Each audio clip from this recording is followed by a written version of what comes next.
All right, and we are back here on the GSMC Football Podcast. And for the fourth part of the show, we are going to now get into talking about Kirk Cousins and what the future holds for him. He was talking to, what is it? Oh, Good Morning Football Overtime, GMFB. I think that's what it is. And he said, I definitely feel like I have a lot of good football left in me. Time will tell. It's still kind of uncertain. We'll get to March and know a lot more. But I think the focus for me really is getting healthy. That's really my focus is I got to get healthy. I'm no good to the Falcons. I'm no good to a team if I'm not feeling good. That's really where my focus has been through January and February. Now that the season has wound down, really taking all the time I can to get my body feeling really good. And I think it's interesting that he says that because, that means that he was not 100%, throughout the year. And I mean, obviously he's coming off of a significant injury. But it was weird, though, because him and Aaron Rodgers, they went on different paths as the season progressed. Because Kirk Cousins started out okay, and then he kind of fell off a cliff. Aaron Rodgers, he was good in the beginning, and then the middle of the season happened where he wasn't looking great, and then he finished the season strong. I mean, basically, Kirk Cousins finished the year being benched. Aaron Rodgers finished the season, he threw, 4 touchdowns in the last game against the Dolphins? So he did finish on a high note.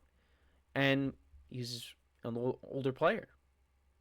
He's older than Kirk Cousins, and he was able to finish the year strong. But anyways, yeah, it was a weird year for Kirk Cousins.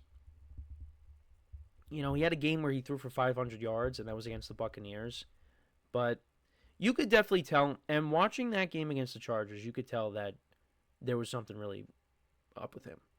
Because, he's just throwing up interceptions like it's nothing. Like he threw up a ball in the end zone, and I made this joke, I guess, like you're playing jackpot, and he threw it up, and the Chargers defender came down with it, and then there was the other one along the sidelines, and it just looked like he put no force on that throw, and it got picked off. He did not have a good performance there, and the Falcons, they had enough, and they pulled the plug on it, and they put in Michael Penix, and Michael Penix looked decent, and we'll see now how he looks over the course of a full season in 2025, but Kirk Cousins is not going to be the starter. Now, what are the Falcons going to do with him? Are they going to trade him? Are they going to keep him? What's going to happen there? I'm not sure. I think the Falcons should move off of him, but apparently the GM Terry Fontenot said he could see the team retaining Cousins for a backup job and just keeping him behind Michael Penix. But there's also the other side of things. He could end up, or the Falcons could end up cutting Kirk Cousins, and then he ends up going somewhere else, which I think is the more likely outcome. Now, I don't think keeping Cousins around as a backup is bad because, Michael Penix has had an injury history as well, and, having Kirk be behind him and, kind of mentoring him along as he goes through his first full NFL season, that could be a good thing. That could be beneficial, but maybe they just don't want to have that. But you could also look at that as a distraction too. So maybe, you could let Cousins walk, you cut him, you cut ties with him, and then you bring in another veteran, and that veteran can help bring Michael Penix along. But, the Falcons, it really just all goes back to when they made that decision to pay Kirk Cousins $100 million guaranteed, and then you went and you drafted Michael Penix in the first round. Now I don't know. I really don't know how I feel about that decision to this point. Because you overpaid for Kirk Cousins, who's coming off of a significant injury. And you drafted Michael Penix. And Kirk Cousins didn't make it through a full year. So yeah, it doesn't look good. I think it just doesn't look good in terms of giving Kirk Cousins that contract, where you could have just signed the veteran quarterback to be the bridge, and you wouldn't have had to spend that much money on a guy like Kirk Cousins, and you could have drafted Michael Penix. And then if you felt like you wanted to go to Michael Penix, you could have went to him at whatever point in the season you felt comfortable putting him in. Because look at the Patriots, different situation because, they put in Jacoby Brissett. They had him start the year, but they didn't want to put Drake May in behind that offensive line. And then, they felt the time was right. They put Drake May in. And, the Falcons could have went that route, but they didn't. And I mean in terms of bringing in just like a guy like Jacoby Brissett, bring him in, he starts, and then you put in Michael Penix. But the Falcons, they had a different thought process. Their thought process was, we're going to have Michael Penix sit for, they hope the duration of the contract with Kirk Cousins. And then once that contract is up, Michael Penix takes over. That didn't last. That did not last very long. Because Kirk Cousins really struggled. I mean, Kirk Cousins got benched after a win. After they beat the Raiders, he got benched. And they put Penix in. And like I said, Penix did well, I thought. The Falcons, they need to continue to improve this team. But I think for me, I'm cutting ties with Kirk Cousins. And then I'm looking to bring in a veteran quarterback to sit behind Michael Penix. And, in case Penix might get hurt, whatever, you have that insurance policy. You don't need to have Kirk Cousins be a backup. Now, I get it. It makes sense, if you want to have Cousins as a backup, because he falls into that category of being a veteran, sit behind the young quarterback. But usually if you have a backup quarterback, your backup quarterback is not making $100 million guaranteed.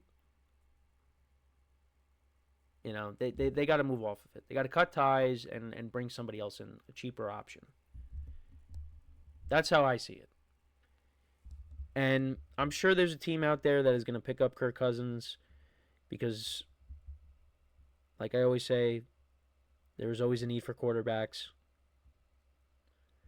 So someone will pick him up. And we'll see who ends up being that team. But for right now, he's still a Falcon. And I still think he does have good football left in him.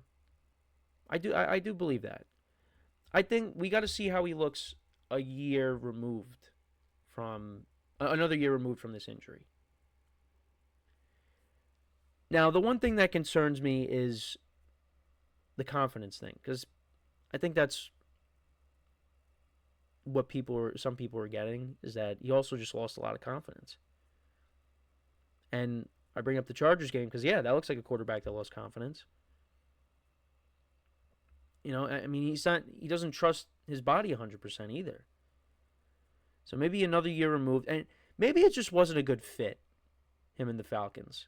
Because I know I've said that on the show here, because, you went from Justin Jefferson and Addison, Hawkinson, the Vikings, and, you see what they did with Sam Darnold. And you go to the Falcons, and Drake London had his best year yet. You have a stud in Bijan Robinson, who's turning into one of the best running backs, is already one of the best running backs in the NFL. But it's just outside of that, like Kyle Pitts, people are still waiting on Kyle Pitts to have a big year. He did have a good year his rookie year. He had 1,000 yards. But that was with Matt Ryan as his quarterback. But, you had Ray McLeod as your third wide receiver. Darnell Mooney had a nice year, but still, they needed more to that team. So maybe the fit isn't there for Kirk Cousins. Now, again, I don't know where he's going to end up if he ends up being cut. But I think also he needs to go to a team, if he is able to pick, a team that's going to be a good fit for him. Now, he did think the Falcons were going to be a good fit, probably because of the contract that they gave him. But, I don't know, it just didn't really work out. So, I think go to a team that fits your skill set. And like I said, you're another year removed from the injury. So, I think Kirk Cousins, we will see a better version of Kirk Cousins in 2025. Now, if we don't, well, then we have concerns. We have our concerns then. So, yeah, that's my thoughts on the Kirk Cousins situation. I do think that he will end up on a different team. Now, if they keep him as a backup, so be it. But this is Michael Penix's team now. So, whether the Falcons decide to keep Cousins as a backup, which, I mean, again, I understand the concept of it, but I think you're better off letting him go and bringing in another veteran that's cheaper. Because then you don't have that cloud hanging over, you don't have that person leaning over Michael Penix's shoulder, looking to get back in and be the starter. Because when you start doing that, you could mess with a young player. So, yeah, I think the Falcons, they move off of Cousins. He goes to a different team. You bring in a veteran. You have them be the backup. But let me know what you guys think about that. You think Kirk Cousins has good football left in him? Let me know in the comments. So we're going to take our final break of the show now. And I know I did talk about him briefly, but we will get into talking about Drake May. We will talk about Drake May and his excitement over the new coaching staff and, the changes that have happened and what kind of season can Drake May have in 2025. We'll get into all that when we come back. So for one final time today, stick around, and we'll be right back here on the GSMC Football Podcast.